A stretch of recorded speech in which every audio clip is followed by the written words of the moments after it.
All right, there you go. All right.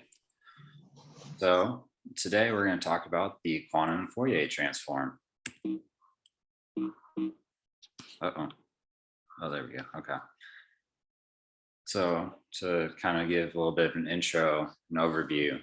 So the quantum Fourier transform, like we were just talking about, is a Fourier transform of a quantum state. It is not a method to calculate a classical Fourier transform on a quantum computer, like what Zach was saying, because you can't access the amplitudes because it's quantum. And the only thing we can access is the like probabilities, and that's the right way to phrase that, right? I think. Yeah, I think that's right. Okay. Yeah.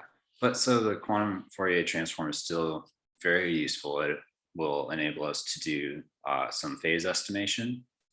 And then I won't talk about any of the applications yet, but it sounds like phase estimation has applications in a lot of other problems that are prevalent in quantum computing, including order finding and factoring problems, as well as some other problems.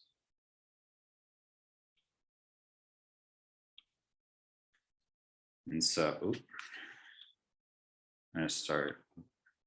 Don't know what is going. Skipped a lot of slides. I'm sorry. So just to kind of start out, we're going to remind everyone about the classical Fourier transform, and we're going to look at the discrete version, because when we go to quantum, everything's quantized, and so the discrete is what is used. But so you got your transformed function or variable is defined like this. You know, you got your 1 over root n sum from 0 to n minus 1 of your original function times your like phase addition, your e to the 2 pi I jk over n. And so when I don't know why it's, sorry, I'm having trouble. There we go. Okay, so then when we go to the quantum Fourier transform, they use a little bit different notation, but it's defined to be a linear operator that, when applied to the state J, yields a new state in the that has been transformed, defined as the 1 over root n times the sum from k equals 0 to n minus 1 of the e to the 2 pi I jk over n times your quantum state k. So basically it's very similar to your classical version, but you just kind of tack on your quantum state there to the end.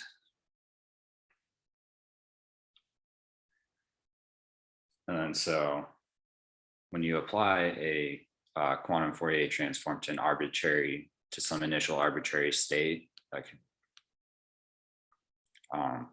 where your sum of your xj, that's just your probabilities. It's like your superposition of everything. So when you apply a quantum Fourier transform to that, you just basically transform it to your new state plane, your new transform state, where your probabilities are just the discrete Fourier transforms of your classical or of your initial probabilities.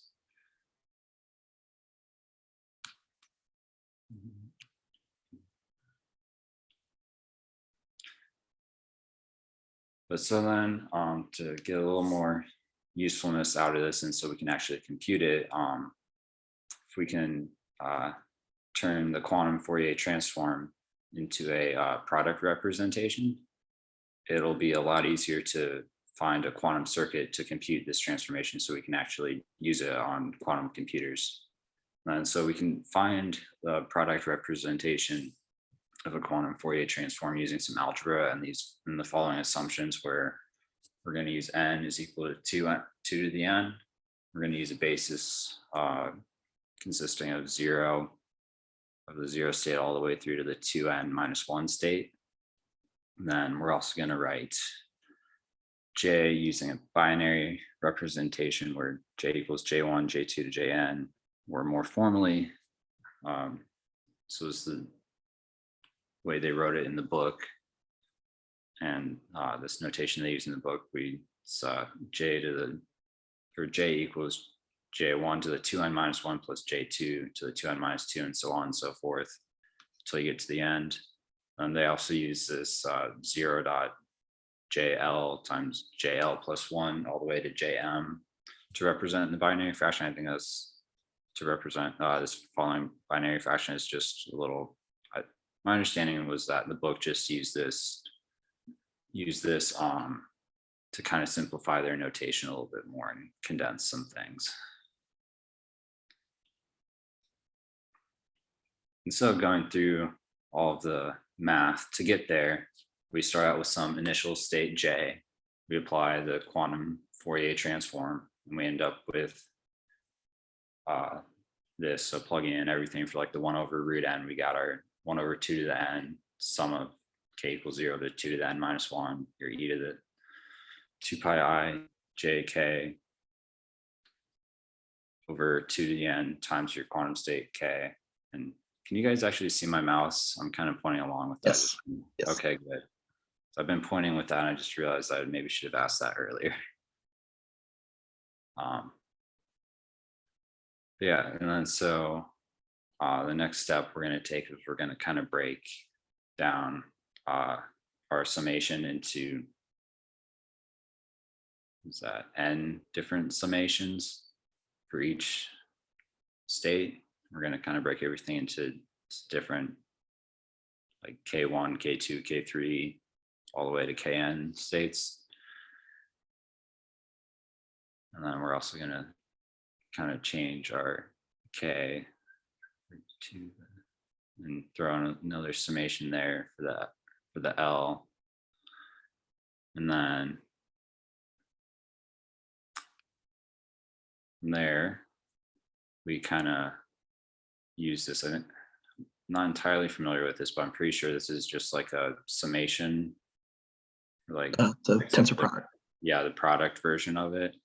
So that everything, instead of just adding everything from L equals 1 to n, we multiply everything from L equals 1 to n. So then we can kind of simplify all of that a little bit. And I'm pulling that out and throwing the summations back in. We can simplify even more. And then actually plugging in, going from 0 to 1, we end up with actually getting some states in there of 0 and e to the 2 pi I j 2 to the minus L times the 1 state.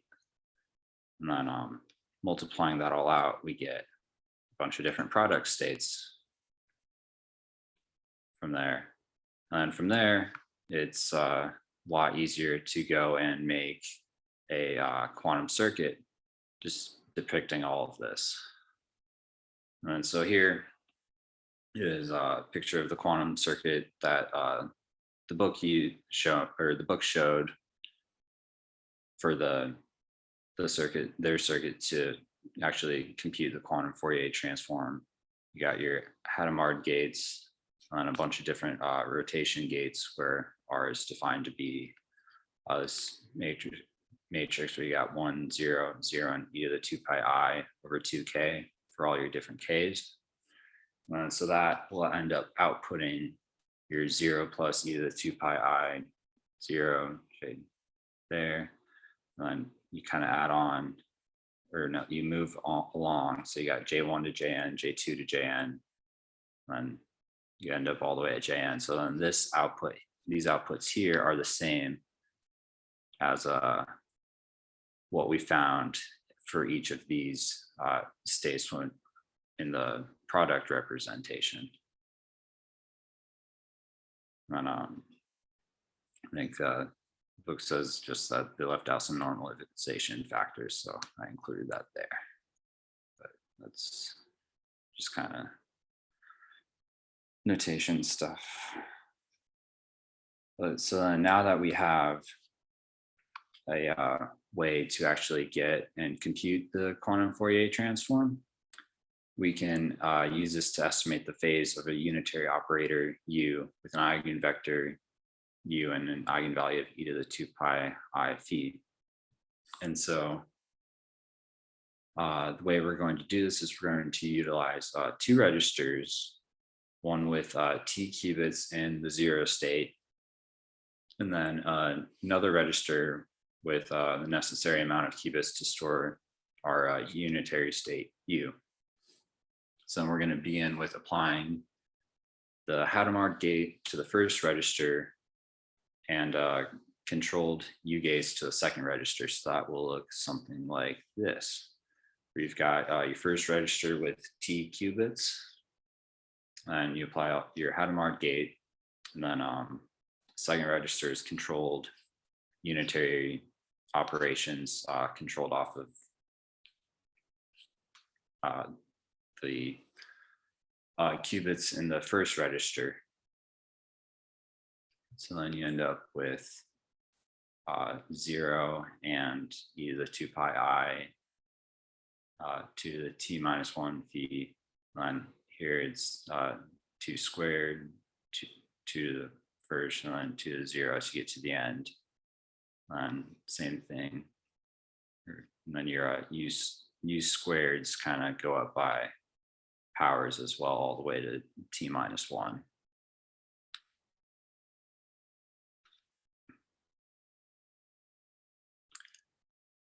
And so then, yeah, so then we have that. So then, and I'm going to point out, so yeah, so then this is also, again, very similar to that product representation. So then now that we have that, basically the product representation of the Fourier transform involving the phase component, the next step to do is to apply the inverse quantum Fourier transform. This will kind of lead us back to getting just that phase component. And the way we do that is just by applying the circuit for the quantum Fourier transform in reverse. So then that will give us something like this, where you've got your like 1 over root n, which in this case is 2 to the t. Then you got your summation, and then your phase component times your state, and then times your unitary. This can be simplified into basically two states, where one is your unitary states from your second register, and then the first one is basically just going to be states all just dealing with the phase component. So then that we have that, all we have to do is to just take a measurement of the states in the first register in the computational basis, and this will yield measurement for phi, which is our phase. So and here's kind of a overall depiction of what happens in the overall phase estimation procedure. So then you got your first register here, all starting in the 0 state, and then your second register, you apply your Hadamard gates, then you apply your unitary gates, and then you take your inverse Fourier transform, measure it, and you have your phase.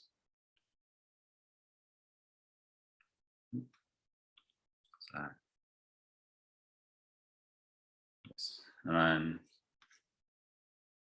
so the with the phase estimation, the performance and accuracy is kind of limited by the number of bits that we want to or are able to use based on what's available. And we talked earlier, I talked about the like having t bits, and that would determine your accuracy, and that'll determine your accuracy for phi, and based on how accurate, or on how many, on the number of n bits that you want to be accurate to and have a probability of success of at least 1 minus epsilon, you're going to need t qubits, where math, the book went through a lot of math that I didn't entirely follow, just to find that t is equal to n plus the log of 2 plus 1 over 2 epsilon.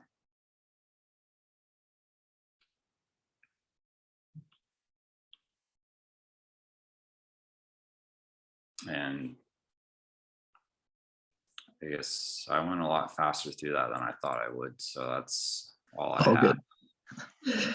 I have lots of things I want to discuss if nobody has any questions. Yeah, this was something I kind of struggled with a little bit, so I'm very open to having some input and discussion. So, The first thing I want to point out is, when we do phase estimation, we assume that the eigenvalue has the form e to the 2 pi I phi, right? And this is actually because the unitary operator always has eigenvalues of this form. And so whenever you have a unitary operator, you can assume the eigenvalue has this form. And this is like a recurring theme with matrices of a certain form. So if you have a, sorry, say again? Bunch of rotations, right? So yes, on the phase there. Yeah, isn't this like a recurring thing? you could phrase it that way. But if you have a Hermitian operator, all the eigenvalues are real. So the Hermitian operators are sort of like the matrix version of a real number. All the unitary operators have eigenvalues that look like this. So unitary operators are like the matrix form of a what do I call this? I guess a phase. Yeah. That's what that is. That's a complex. Yeah, but it has a particular form. It has no radius in front of it. So this is like the unit circle, right, in the complex plane. But let's see. I can't think of any others off the top of my head. But yeah, this is a recurring theme. This happens a lot. The other thing I want to point out, let's see. Oh, I wanted to go through this actual algorithm. There's also a question in chat. Yes, Roy, what's up? This am I on the right slide? Something about what is the unitary state? So I think that state may not have been the right word, but like I was a little confused by they were using U in a state vector, but I think it's just the states that you're looking at when you have some unitary operation applied to them. So it's like a unitary transformation. So Yeah, I think it's the span of states that are achievable with a certain unitary transformation. but is That's the this basis. state the state U in particular? I think it's the ket U. Yeah, that's just the eigenvector associated with the eigenvalue.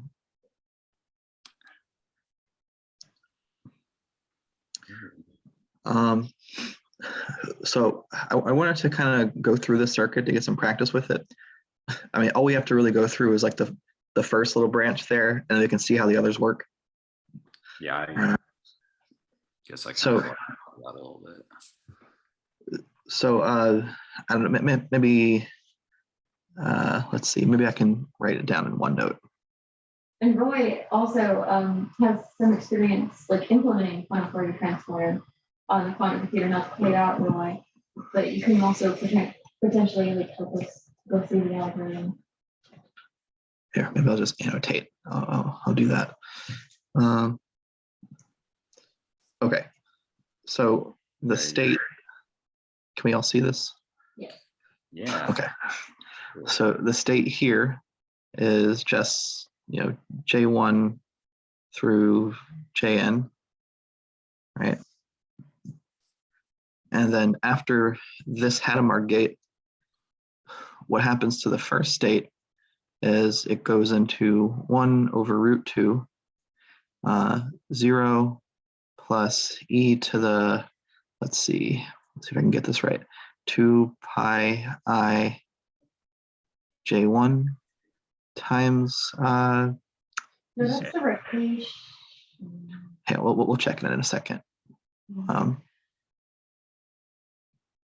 Oh, that might be right, actually. Yeah, it's a little weird, but it's something like that. Hang on, let me erase that. Okay, so if J1 is 0, then it should give me 1 over root 2, 0 plus 1, which is correct. If J1 is, okay, I'm missing a over 2 here. If J1 is 1, then I get e to the pi I, which is -1. So that's correct. All right, so that's what the Hadamard does. And then we have this control R2 gate. So this depends on what J2 is. So if J2 is 0, it does nothing. And so we keep the same state. But if J2 is 1, then we apply this gate with k equals 2. So when we do that, what happens? Well, when we apply it to the first qubit. So when we apply it to the 0 state, so we do the 0 state here, it does nothing, right? Because the 0 state is just the column vector 1, 0. But when we apply it to the 1 state, so this guy here, that's the column vector 0, 1, we pick up this factor of e to the 2 pi I over 2 squared. So that's e to the pi I over 2, right? But more importantly, it's e to the 2 pi I J2 over 2 squared, I think.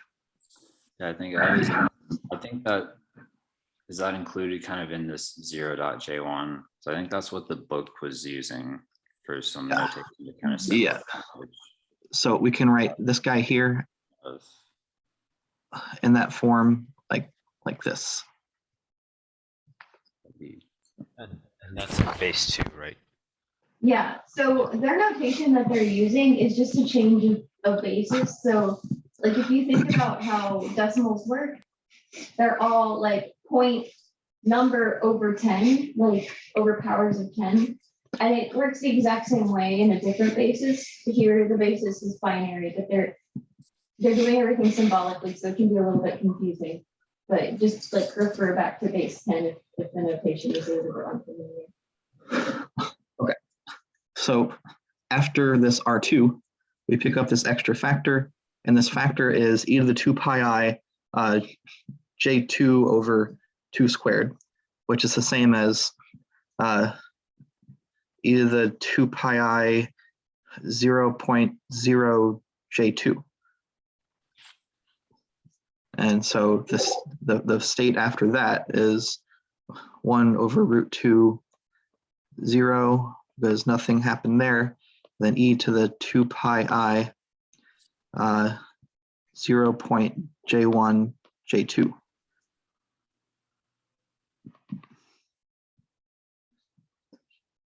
But then we do the same thing for the rest of these. And so the only thing that's going to happen is we're going to pick up all the other factors here. We're going to get a J1 all the way down to Jn. All right. So maybe I'll erase the J2 and don't clear, just erase.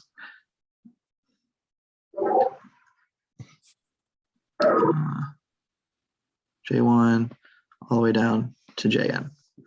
So that's the result here. But then you do the same thing to J2, except that you start at so you're doing the control onto J2. So the first control is off of J3. And so what you find is you have, I don't have any more room to write, but so you get the same thing instead of J2, you get the same thing here, except you get a 0.J2 through Jn. And then the next one is 0.J3 through Jn, all the way down to 0.Jn. So the final state looks like a product of all of these guys. So that's the way to read that circuit if any of us were unfamiliar. Okay, so can we do the phase estimation? Yeah. I think I have to clear this. Yeah. Yeah, I mean, that's just gonna stay on the screen. It's like you wrote on top of a window or something. Yeah.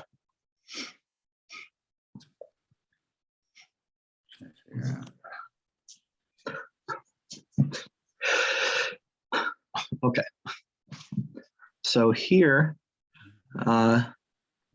we start out with t qubits in the 0 state, and we apply a Hadamard to each of them. So the first register after the Hadamards, well, okay, so before the Hadamards, it's 0, right? Everything's in the 0 state. And then after the Hadamards, everything is, I should leave a little room for the constant out front. everything is in the state 0 plus 1.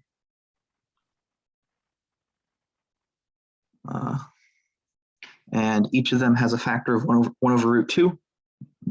So that's 1 over 2 to the t over 2, because there's t qubits. So that's the state here, except I excluded the u, I guess. So you could put a u in there if you want. I can't move this. Crap.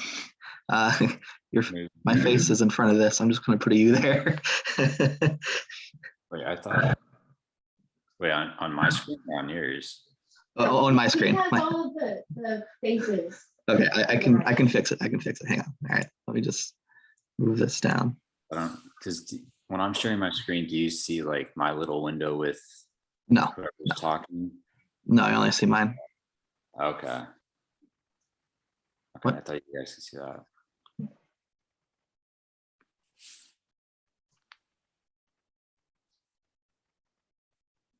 I can't understand a thing you're saying. Okay, so after this, what we do, we apply all the controlled U gates, right? And we apply them to U, but U is an eigenvector for U, the gate U. So every time we apply a factor of U, we get a factor of e to the 2 pi I, well, depending on, wait, 2 pi I, what do we get a factor of? Yeah, so it's like keeping track of how many phases. I don't think that that's quite. Is that correct? Let me reference. Yeah, so like you're supposed to be keeping track of like how many of each phase you have. So you're supposed to have like the point decimal product, I believe. Yeah, so it's very hard to see, I think, in the image shared on Discord, or not on Discord, on Zoom. But there is like a decimal point there. There. Oh, okay, it's not visible. Sorry, I was looking at the book. There's a typo in the book. There's supposed to be plus signs here. Okay, U has eigenvector, or sorry, U has. No, the books. Do you want me to just like share mine? Because I have a slightly different image. This is correct. So this little u is the eigenvector of U with eigenvalue e to the 2 pi I phi. Every time we have a factor of U, we get a factor of this. So when this qubit is 1, so when we have a 1 here, we apply the U, and here we just have U to the first power, so we get a factor of e to the 2 pi I phi, which is what we have here. For this guy, right here, we apply U twice, and so we get 2 factors of e to the 2 pi I phi, which is what's here. And then all the way up to here, over here, we apply U 2 to the t minus 1 times, and so we get 2 to the t minus 1 factors of e to the 2 pi I phi. Okay, so that's exactly how we get this end result here. So the end state is just a product of these things. Okay. Do we all understand how we got that? Hopefully that more or less explains it. Okay. Yeah, so there's the phase estimation. There was one other thing I wanted to say, and I forget what it was. I had a comment on like the final like altogether phase estimation circuit. Yes. Part of the estimation.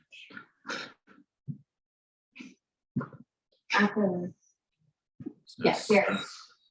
Yeah, so there's just a comment, if the intuition for the final situation here, where you're doing the inverse Fourier transform isn't clear, essentially what you're doing is you're creating that like array of phases that we saw before, And what the inverse Fourier transform does.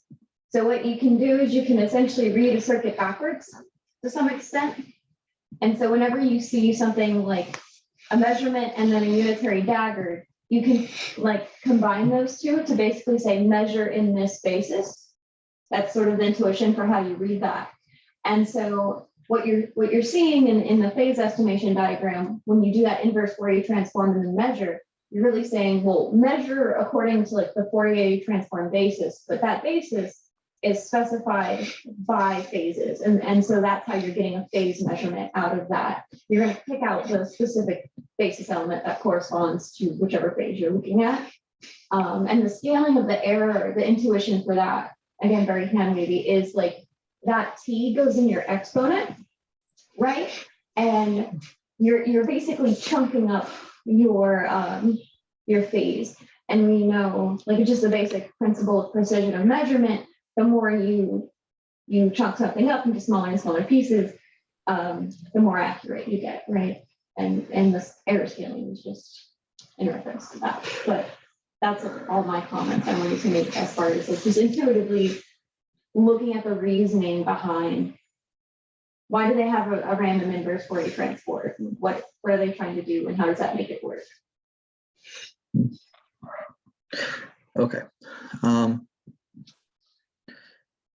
I remember what I wanted to say. So I'm going to let anybody else go first. If anybody else has any questions or comments. Okay, guess not. So then let me stop the recording.